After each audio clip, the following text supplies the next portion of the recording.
குபேரனுக்கே சோதனை. அப்ப குபேர நட்சத்திரமாகிய பூரட்டாதி நட்சத்திரம் இந்த ஆண்டு 10% மட்டுமே.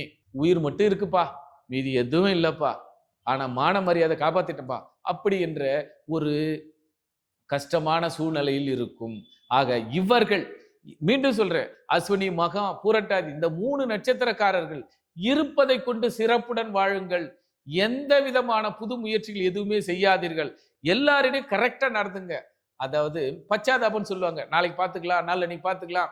அப்படி ஈவு இரக்கத்தோடு இருந்து விடாதீர்கள். இல்லை என்றால் நீங்கள் தான் ஏமாளியாக கடைசியில் சிக்குவீர்கள். பார்த்துக்கலாம்பா, உங்களுக்கு தெரியும் அவருக்கு என்னப்பா அவர் கோடீஸ்வரமான்னு சொல்லிட்டு போவாங்க. ஆனா நீங்க 10 கோடி கடை வாங்கி வச்சிருக்கீங்கன்னு யாருக்குமே தெரியாது.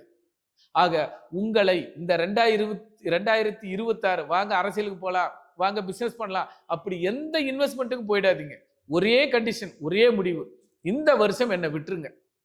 எதுவாக இருந்தாலும் அடுத்த ஆண்டு நான் கலந்து கொள்கிறேன், அடுத்த ஆண்டு சொத்து வாங்கிக்கிறேன், அல்லது வீடு வாங்குறேன், வீடு விற்கிறேன். எதுவும் இந்த ஆண்டு உங்க 3 நட்சத்திரக்காரர்கள் பிறந்தவர்கள், தசையாக நடந்தவர்கள் அல்லது கிரகம் நின்றவர்கள், இந்த காரக உறவு புது முயற்சியில் ஈடுபடக்கூடாது. மிக மிக மிக கவனமுடன் இருக்க வேண்டிய நட்சத்திரங்கள் அஸ்வினி, மகம், குறிப்பாக பூரட்டாதி. பூரட்டாதியில் நடைமுறையில் தசையாக நடப்பவர்கள் மிக கவனமுடன்.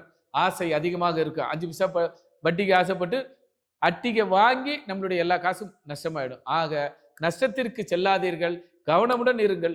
இந்த ஒவ்வொரு ஆண்டும் உங்களுக்கு சோதனை ஆண்டு.